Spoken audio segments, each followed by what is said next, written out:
Cochrane arrived at the site under construction by the Sydney company Byrne Constructions in Merewether this morning to be met by police. Mr Cochrane said that repeated warnings had been given to the builder by the union over continual breaches of the award and the sacking of the union delegate.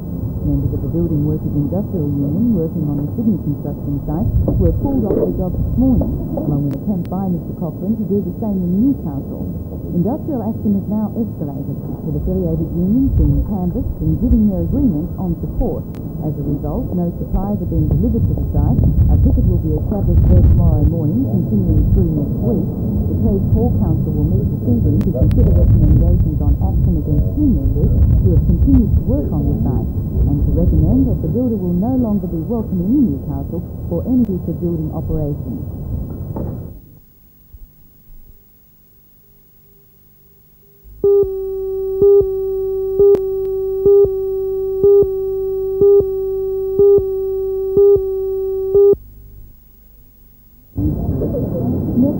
International Year of Isis, and certain members of the community working hard to make sure that Newcastle isn't disadvantaged because it doesn't have a representative council to look after its interests in this area.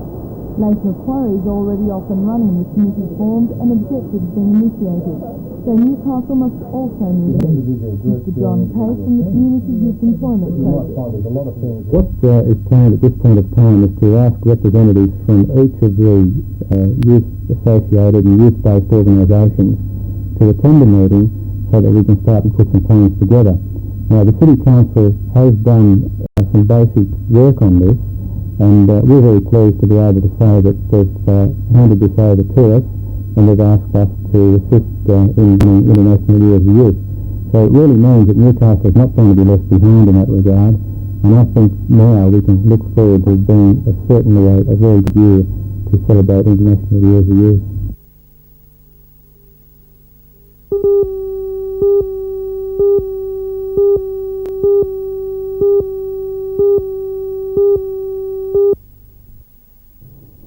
The opening was officiated by Mr John Shuttlewood from the Newcastle Permanent Building Society, which is sponsored in show. 64 artists had their work on display, and you'll be pleased to know that the majority of it is the same.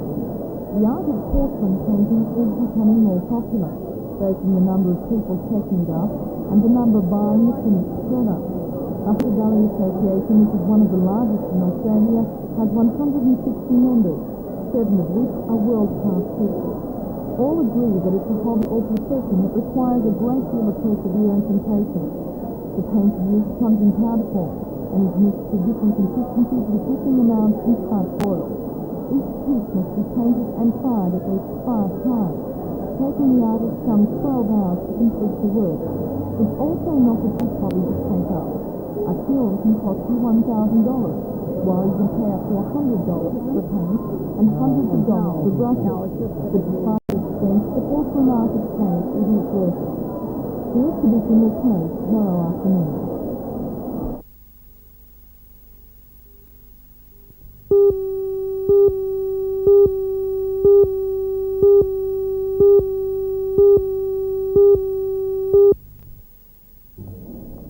Japan has been described as one of the hardest markets to break into, but the Hunter Valley Wine Export Group has one advantage: the koala. The Japanese are crazy about our furry friends since the presentation of 6 koalas to Japanese zoos last month. As a result, they're willing to look upon anything Australian favourably. The Japanese have a taste for travel, and Australia is the favoured flavour of the month. So while this affection for Australia is running hot, it seems only sensible to try to sell other products there, like our wine. The 16 wineries, which make up the Hunter Valley Wine Export Group, are going into a country where the market is relatively small at this stage. It also has to battle against Italian, German, French and American wines, which are already firmly entrenched. Mr Graham Deets from the Hunter Development Board, which is managing the promotion, believes the market is large enough to accommodate the Hunter wines as well. The market growth is such that there's a lot of room for scope, and I think that the time is right for us to bring Hunter Valley wines into the Japanese market. While the market is relatively small, the potential market is enormous. In their haste to become more westernised, the Japanese are taking on our habits, Like drinking wine, it's trendy, and the wine group is hoping that the trend will spread. Those who have joined the ranks of the wine lovers are not unsophisticated in their taste, as Max Strait, owner of Lake's Folly Winery, explained. There are a considerable number of extraordinarily finely tuned palates. There's no way in the world Australia will be able to send wine here thinking that it's not going to be very carefully assessed. The wine promotion has centred on the KO department store in the Tokyo suburb of Shinjuku, with restaurants in the nearby KO Plaza Hotel including Hunter Valley wines on the menu. By Australian standards, the prices are high, ranging from $20 to $65 a bottle. So far, that hasn't caused problems, because these are expensive restaurants anyway, and people eating there can pay the price. But there are more immediate difficulties. A lot of it had to do with communications, and it is necessary to very carefully analyse any preparations that are made.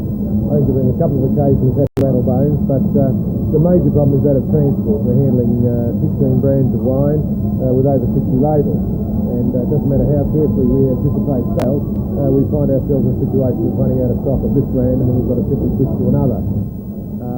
Still, the Japanese seem to like our wine, and all those associated with the promotion are confident of its success, providing we can assure our newfound customers of our reliability of supply and come up with the goods.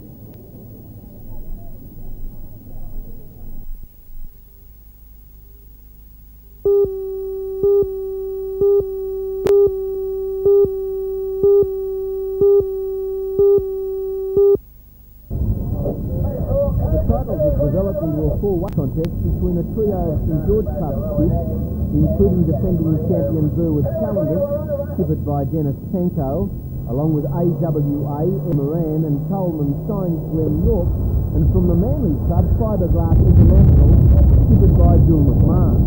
With some fine consistent sailing last weekend on the same course, this quartet has got a break on the field of 96. Belmont Cup's best performer was Mark Point Marina, Darren Nicholson, who placed 8th in the opening heat, while Monty in Newcastle with Brian Ellis grabbed 7th on Sunday last. Sylvania GTE with Michael Turner recorded a 12th and a 7th placing to be best of the local boats on 20 points. Coleman Signs leads on 4 points from AWA on 6 3/4 with Fiberglass International, and defending champion Burwood Calendars on 7 points.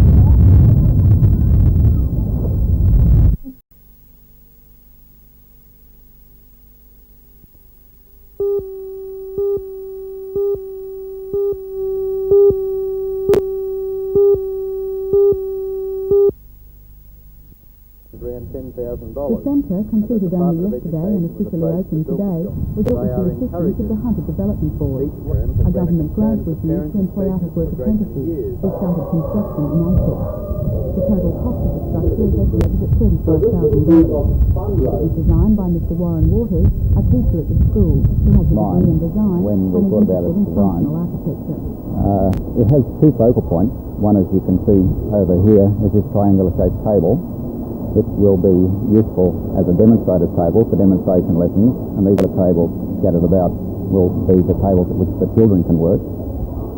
At the other end of the building, there is the concrete area, which is a stage area, with a stage entrance on both sides for performances of that type. The school's 120 pupils and their parents also helped in building the activity centre by assisting with landscaping, painting, and by raising funds to purchase building materials.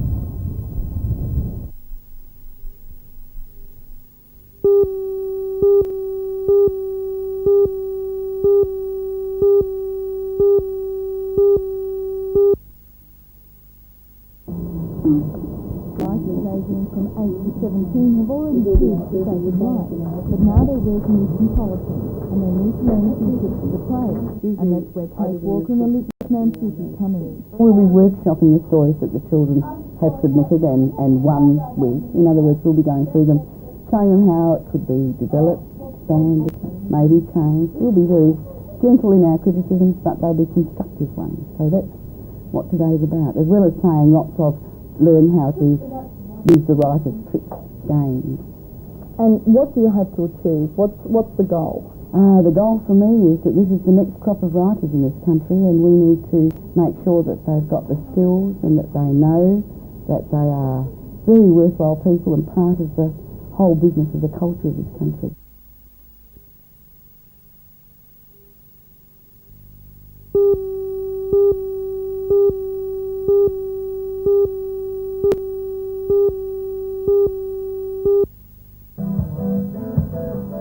Almost a generation ago, the youth of that time published Woodstock, bearing messages of peace and love.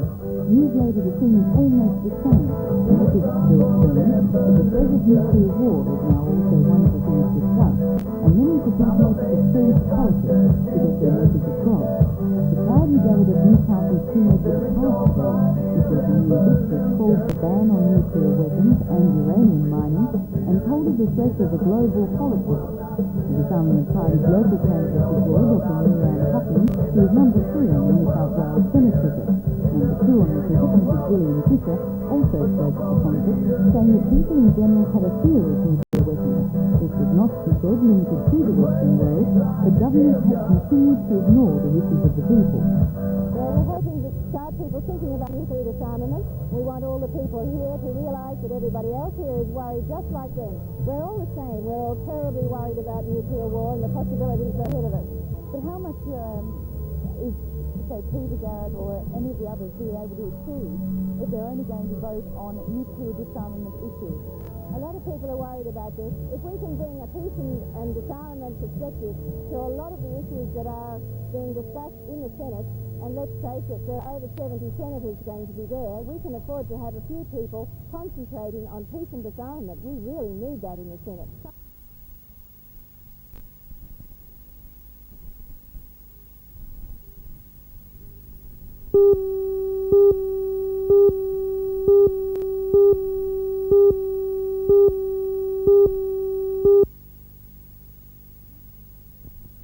The new all-weather indoor riding arena is set on 200 hectares of land at Lochinvar and will eventually provide horses and riders with training for the 3 Olympic disciplines of dressage, eventing and show jumping.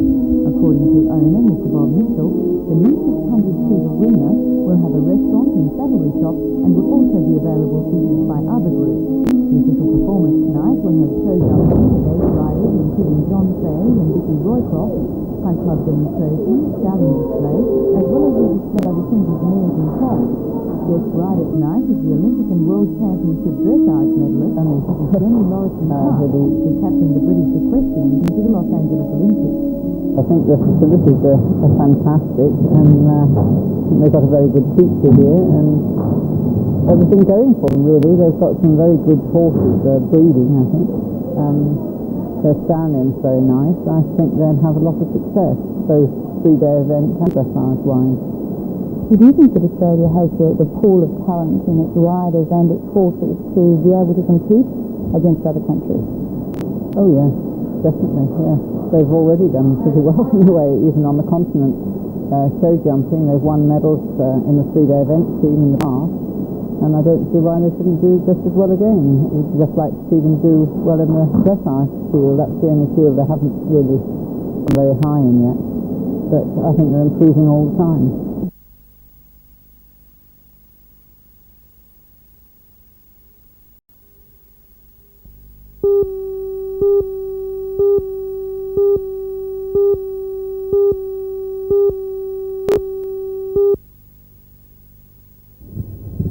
Among the projects to be approved is a plan put forward by the Newcastle Youth Service to renovate the Carrington Club Hotel for use as a youth hostel. $207,000 was allocated for this purpose. A grant of more than $103,000 was also approved to strip, reseal and paint the outside of the Awabakal Aboriginal Centre. The member for Newcastle, Mr. Alan Torres, said a further 26 projects, ranging from around $10,000 to $52,000 each, were also approved. Well, Helen, I'm delighted. There's a tremendously good range of projects. It'll help something like 90 people in employment. The total value of almost $1 million is going to be important. And at the end of the project, there'll be some very good community benefits available in Newcastle. How does it compare with previous rounds? Well, I think it's the most balanced one we've had so far. I think the community now understands the putting in projects which are innovative and with long-term benefits, and I think we're all learning from the experiences.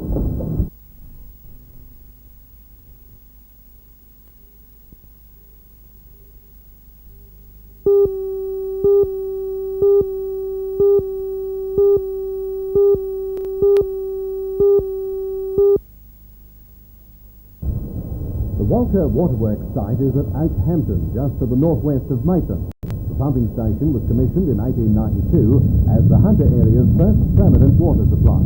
The 63-hectare site is now classified by the National Trust. At today's official handing over ceremony, the Premier gave the trustees of the property to the member for Maitland, Mr. Walsh, who chaired a committee which investigated the feasibility of the tourism venture.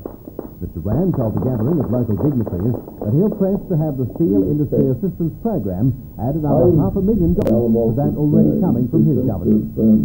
Have decided that we ought to get on with the work straight away, and we've decided that we'll give a grant of $500,000 immediately, and we're already well down the track in our application for another $500,000 from the steel industry plan to be allocated to the work on this site.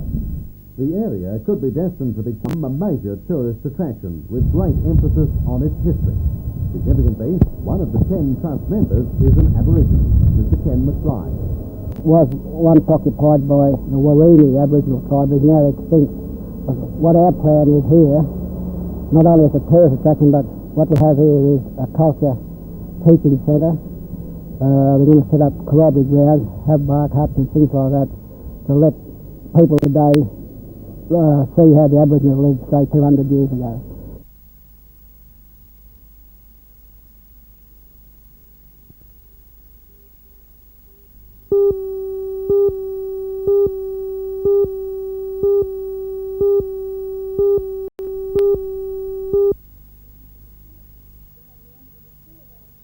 We've got three of our past Olympic champions. We've got George Vicky and Wayne Roycroft, and we also have Kevin Burke on Tuilayati, who's the leader in the Pacific League of the World Cup at this stage.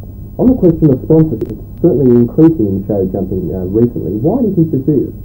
Well, the next Olympic Games are being held in Seoul, and I believe that we have a lot of international interest in Australia at this stage, and I think the sponsors have recognised this. Do you think competitors are attracted purely by the money, or is there in-show jumping as a comradeship which extends to the competitors and also attracts spectators as well? Certainly sponsorship makes a great deal of difference. People now are travelling over to Western Australia because there is a major circuit over there worth a lot of money to them. But also venues make a difference. If you have a nice venue with good turf and good ground, you'll also encourage a lot more riders that way. Well, how do you attract, say, the spectators? That's a difficult question to answer. Hopefully you can put on a venue in a nice surrounding which encourages them to have a day out with their family. And this year we have donated a holiday for two to Bali in conjunction with the helicopter appeal. That everybody that comes through the gate receives a ticket in the draw for this week for two in Bali.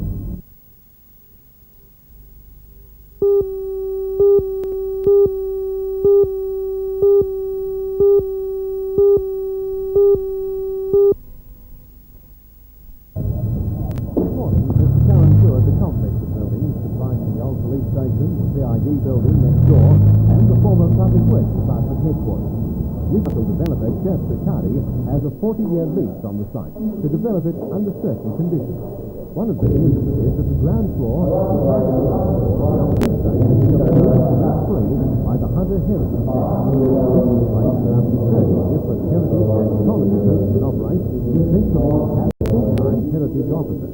Mr. Cowan was told the buildings were established in 1860. That is the time for the past 124 years. Later, at the news conference arranged to introduce the ALP candidates in the various Hunter regional lectures, Mr. Cowan announced that an annual grant to the Heritage Centre will be instituted. It's one of the best things I've seen of its type in Australia. I've seen one of the things like that. I mentioned Fort Knox in San Francisco, but I've not seen anything to match it here. And I was able to provide a small cheque of $5,000 to assist them from the voluntary conservation grant funds that we have. And I would expect that we'll be able to continue to fund that project each year.